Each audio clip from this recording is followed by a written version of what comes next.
This time, mag-solve naman tayo ng geometric sequence using Caltech. Okay, pindutin natin ang mode, stat, and then for geometric sequence, piliin natin yung AB exponent or yung 6. Okay, so meron tayong sequence dito na 3, 6, 12, and so on and so forth. Okay, sufficient na maglagay lang tayo ng kahit dalawang term. So, 1 and 2. Sa y column, yung mga terms natin, yung first term is 3, the second term is 6. All clear, apps, reg, and then 5. Okay, so kunin natin yung a sub 30 or yung 30th term. So 30y hat, so ang 30th term natin is equal to 1,610,612,736. Now, kunin naman natin yung term placement ng 384. Pang ilang term kaya siya sa sequence?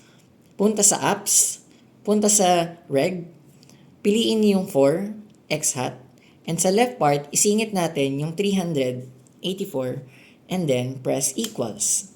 So, ang 384 ay pang 8th term. Now, remember, kanina sa arithmetic sequence, ito ang ginagamit nating formula. Sa geometric sequence naman, ang formula na gagamitin natin ay a times b raised to x. Now, kunin natin yung a at saka b. Punta tayo sa apps, reg, a equals. So, 1.5 ang ating a. Ang b naman ay 2.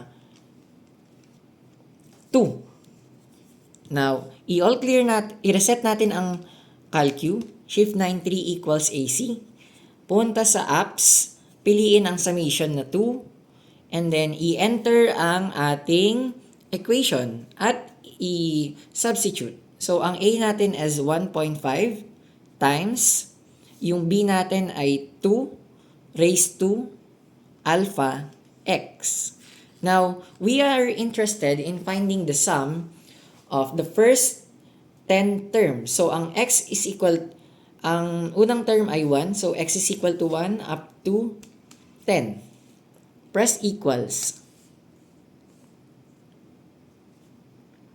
Okay, so ang sum ng ating first 10 terms is equal to 3,069.